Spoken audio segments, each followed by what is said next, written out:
नमस्कार. आपण पाहताय अभिजात मराठी. मित्रांनो, आज एक मोठा निर्णय, महाराष्ट्र सरकारचा एक मोठा निर्णय मित्रांनो समोर आलेला आहे. आपण निर्णय या ठिकाणी स्क्रीनवरती पाहत आहोत. हा निर्णय लाखो उमेदवाराच्या भविष्याशी थेट संबंधित असणार आहे. 2022 पासून मित्रांनो ज्या मार्गदर्शक सूचना लागू केल्या, ज्यामुळे अनेक भरत्या मित्रांनो या ठिकाणी थांबल्या होत्या, रखडल्या होत्या असं आपल्या शब्दात म्हणूयात मित्रांनो. आणि म्हणून मित्रांनो या ठिकाणी अनेक उमेदवार गोंधळात पडले होते, अनेक प्रकरणे कोर्टात गेलेली होती मित्रांनो. त्या सूचना आता सरकारने पूर्णपणे या ठिकाणी रद्द केलेल्या आहेत मित्रांनो.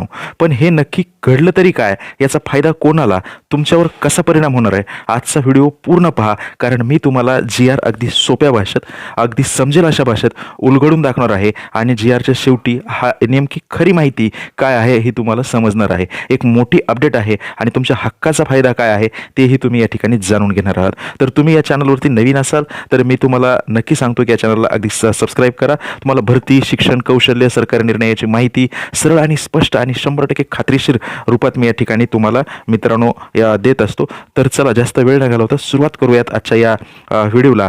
हा विषय नेमका काय आहे प्रथम समजून घेऊयात मित्रांनो. तर हा आहे भूतपूर्व दुय्यम सेवा निवड मंडळाच्या कक्षेबाहेरील, महाराष्ट्र लोकसेवा आयोगाच्या कक्षेबाहेरील गट ब, अराजपत्रित गट क, गट ड संवर्गातील नामनिर्देशकाच्या कोट्यातील पदे सरळ सेवेने भरण्याबाबतच्या एकत्रित मार्गदर्शक सूचनामध्ये सुधारणा करण्याबाबतचा असा महाराष्ट्र शासन यांचा शासन निर्णय या ठिकाणी आपण पाहत आहोत.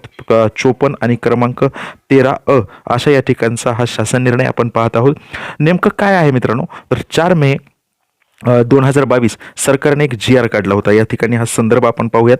तर शासन निर्णय हा काढलेला होता. हा 13 क्रमांक म्हणूयात. आणि दिनांक 4 मे 2022 रोजी एक शासन निर्णय मित्रांनो GR काढला होता. दुय्यम सेवा निवड मंडळ या संदर्भातील मार्गदर्शक सूचना होत्या. या GR मध्ये म्हटलं होतं अनुभव कसा मोजायचा, आपण स्क्रीनवरती पाहतच असाल. सेवा पुस्तकातील एंट्री कशी तपासायची, आरक्षण लागू करण्याची पद्धत मित्रांनो या ठिकाणी, दिव्यांग उमेदवारासाठी निकष, कागदपत्र पडताळणीचे नियम, प्रशासनाने पाळायची प्रक्रिया, हे सर्व बदल करण्यात आले होते. सरकारचा उद्देश चांगला होता, प्रक्रिया पारदर्शक करणे. पण प्रत्यक्षात काय झाले, नवीन नियमाने काम सोपं व्हावं असं सरकारला वाटलं, प्रत्यक्षात मात्र झालं उलट. अनेक भरत्या या ठिकाणी रखडल्या गेल्या, कागदपत्र तपासणी प्रचंड अवघड झाली, काही नियम कायदेशीर दृष्ट्या टिकू शकत नव्हते, वेगवेगळ्या विभागांना एकसारखे मार्गदर्शक निकष समजत नव्हते, दिव्यांग उमेदवारासाठी दिलेले नियम अस्पष्ट होते, आरक्षण व अनुभव यातील बदलामुळे मित्रांनो गोंधळ झाला होता. अनेक प्रकरणे मित्रांनो कोर्टात गेली होती, नियुक्ती आदेश देण्यात अडथळे निर्माण झाले होते मित्रांनो. आणि सर्वात महत्त्वाचे, भरती प्रक्रिया विलंबित होत होती मित्रांनो. लोक म्हणू लागले हे नियम काढलेच का, यामुळे एवढे अडथळे आलेच का, अशा प्रकारची परिस्थिती गेल्या 1.5-2 वर्षापासून सुरू होती. तर मित्रांनो या सर्व समस्याची दखल घेत अखेर सरकारने या ठिकाणी हा निर्णय घेतलेला आहे. यावर ठाम निर्णय या ठिकाणी झालेला आहे.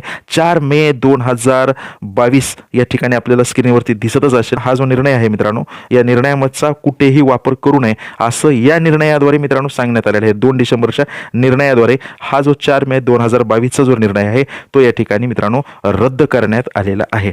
त्याचे कुठल्याही सूचनाचे कोणत्याही प्रक्रियेत वापर करू नये असं या ठिकाणी सांगितलेलं आहे. नवीन मार्गदर्शक नियम येईपर्यंत जुन्या पूर्वीपर्यंत असलेल्या पद्धतीने भरती मित्रांनो, नवीन ज्यापर्यंत मार्गदर्शक सूचना येत नाहीत तोपर्यंत हाच निर्णय मित्रांनो या ठिकाणी असणार आहे. याचा अर्थ भरती प्रक्रिया पुन्हा सुरळीत मार्गावर मित्रांनो येणार आहे. सरकारने स्वतः आदेश दिला आहे की विभागाने कोणताही विलंब मित्रांनो या ठिकाणी करू नये. नियम रद्द केल्याचा सर्वात मोठा फायदा काय, तर समजून घेऊयात. प्रक्रिया जलद होईल, आधी अडकलेली प्रकरणे पूर्ण पुढे जाऊ शकतील, डॉक्युमेंट व्हेरिफिकेशन खूप सोपं होणार आहे, अनुभव, आरक्षण, जात प्रमाणपत्र, सेवा तपासणी यातील गोंधळ आता संपणार आहे, दिव्यांग उमेदवारासाठी स्पष्टता मित्रांनो या ठिकाणी येणार आहे, विभागाचा निर्णय घेण्याचा वेग आता खूप वाढणार आहे, नियुक्ती आदेश देण्याचा वेग मित्रांनो या ठिकाणी वाढणार आहे, कोर्टातील प्रकरणाची संख्या मित्रांनो कमी होणार आहे, उमेदवाराच्या संधीमध्ये आता वाढ होणार आहे मित्रांनो. हे एक प्रकारे भरती प्रक्रियेला पुन्हा ऑक्सिजन मिळाल्यासारखं आहे. आणि म्हणून आतापर्यंत हे संपूर्ण प्रकरण अगदी साध्या उदाहरणातून मित्रांनो एका ठिकाणी समजून घेऊया. तुमच्या गावात समजा रस्ता दुरुस्तीचे नियम बदलले आणि नवीन नियम आले, कार्यकर्त्यांना ते नीट समजले नाहीत. काही कंस्ट्रक्शन कंपनी म्हणते की हा नियम चुकीचा आहे, कोणी म्हणतं ही प्रक्रिया अवघड आहे. परिणाम काय होतं, तर काम थांबतं.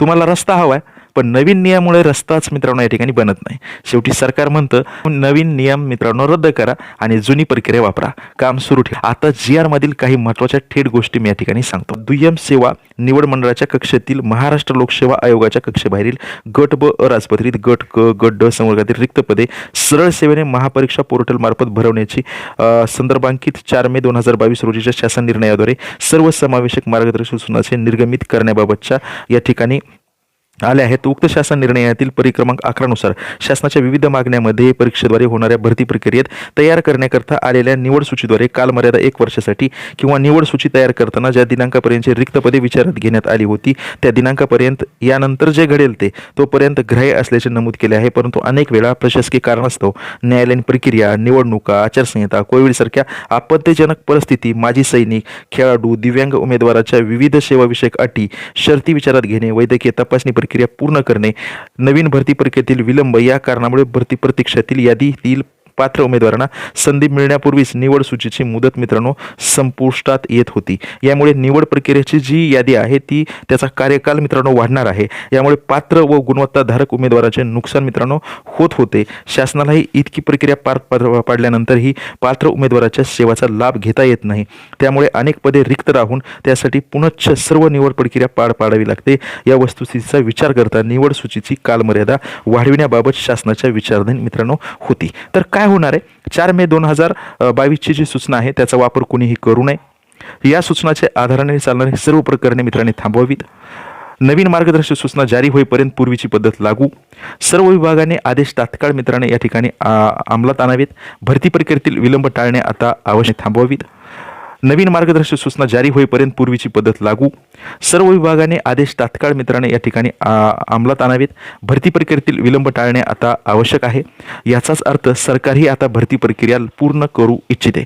मित्रांनो अशाच विविध अपडेटसाठी नक्की भरती प्रक्रिया खूप मोठी भरती येणार आहे मित्रांनो, आणि भरती आली की त्याची जाहिरात आपल्या चॅनलवर नक्कीच असते. म्हणून चॅनलला मित्रांनो या ठिकाणी सबस्क्राईब करून ठेवा, बेल आयकॉन दाबा, जेणेकरून विविध अपडेट तात्काळ तुमच्या जवळ येतील. हा निर्णय आल्यानंतर पुढे काय, तर तुमच्या भरती संदर्भातील नोटिफिकेशन तपासत राहा.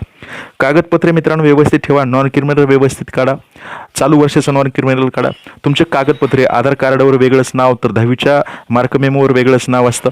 तर मार्क सर्टिफिकेट आणि प्रमाणपत्र 10वीचं हे नक्की काढून ठेवा, ज्याला सनद म्हणतात. ते सनद ही नक्की काढून ठेवा. बऱ्याच बांधवाकडे उमेदवाराकडे सनद नसते, तर याच्यामुळे खूप मोठा घोळ होऊ शकतो. सर्व कागदपत्रे लागणारे यासाठी एक स्पेशल व्हिडिओ मी या ठिकाणी बनवणार आहे. आधीचे नियम पुन्हा लागू झालेत ते समजून घ्या. अफवावर कधीही विश्वास ठेवू नका. अधिकृत वेबसाईटवर येणारे अपडेट्स नियमित मित्रांनो बघत चला. त्यासाठी आपल्या चॅनल सतत अपडेट्स मी देत असतो. कोर्ट केस झालेली असेल तर तुमचा मार्ग मोकळा होऊ शकतो मित्रांनो. या ठिकाणी आता प्रेशर तुमच्यावर नाही, प्रेशर विभागावर आहे. हे आता जलद मित्रांनो काम होणार आहे. हा निर्णय गेम चेंजर का आहे, कारण ज्या भरत्या 1-2 वर्ष अडकल्या होत्या त्या आता पुढे येतील. पॉलिसी क्लीनअप म्हणजे भविष्याची प्रक्रिया अधिक पारदर्शक होणार आहे मित्रांनो. अर्ज संख्या आता जास्त असेल आणि मित्रांनो या ठिकाणी म्हणून हा निर्णय थेट तुमच्या करिअरवर मित्रांनो परिणाम करणारा आहे. मित्रांनो शासनाचा हा निर्णय उमेदवारासाठी खूप महत्त्वाचा आहे. भरती प्रक्रिया पुन्हा रुळावर येणार आहे. हे तुम्हाला खूप सुखदायक आहे. आणि मित्रांनो या ठिकाणी आपण पाहतच आहोत की निवड समितीने तयार केलेली निवड सूची 2 वर्षासाठी नवीन सूची तयार करण्यासाठी सेवा भरतीची जाहिरात देण्यात येईल. त्या दिनांकापर्यंत यापैकी जो दिनांक आधी घडेल त्या दिनांकापर्यंत विधिग्राह्य ठरेल. तसेच मुदतवाढ निवड सूची तयार करताना ज्या दिनांकापर्यंतची रिक्त पदे विचारात घेण्यात आली आहेत त्या पदापुरतीच असेल. मित्रांनो दिनांक 4 मे 2022 रोजीच्या शासन निर्णयातील इतर मार्गदर्शक सूचना मित्रांनो कायम राहतील. जो दुसऱ्या सूचना होत्या मित्रांनो त्या पूर्ण कायम राहतील आणि फक्त जी वरील जी प्रक्रिया आहे तिचाच फक्त बदल मित्रांनो या ठिकाणी करण्यात आलेला आहे. जर ही माहिती तुम्हाला समजली असेल तर कमेंट करून नक्की मला सांगा. थँक्यू फॉर द अपडेट असे या ठिकाणी कमेंट मित्रांनो करा. हा सदरील जो शासन निर्णय आहे तो दिलेल्या या वेबसाईटवर आहे, संकेतस्थळावर मित्रांनो आपल्याला बघायला मिळेल. अशा पद्धतीचा महाराष्ट्र राज्यपाल यांच्या आदेशाच्या नावाने सुचिता महाडिक यांच्या नावाने सहसचिव आहेत त्या महाराष्ट्र शासनाच्या, यांच्या नावाने प्रत्येक डिपार्टमेंटला, प्रत्येक राज्य आपल्या महाराष्ट्र राज्याच्या प्रत्येक कार्यालयाला हे प्रपत्र या ठिकाणी पाठवलेलं आहे. आपण या ठिकाणी पाहू शकता. तर मित्रांनो शेवटी मला एवढंच सांगायचं तुम्हाला की या व्हिडिओला या ठिकाणी अपडेट्स, GR विश्लेषण आणि शॉर्ट्स नोट्स नियमित देत आहे मित्रांनो. हा व्हिडिओ आवडला तर नक्की लाईक करा, चॅनलला सबस्क्राईब करा आणि नवीन अपडेट मिस न होण्यासाठी बेल आयकॉन नक्की दाबा. हे होते आजचे अपडेट. मी भेटतो पुढील व्हिडिओमध्ये. तोपर्यंत धन्यवाद.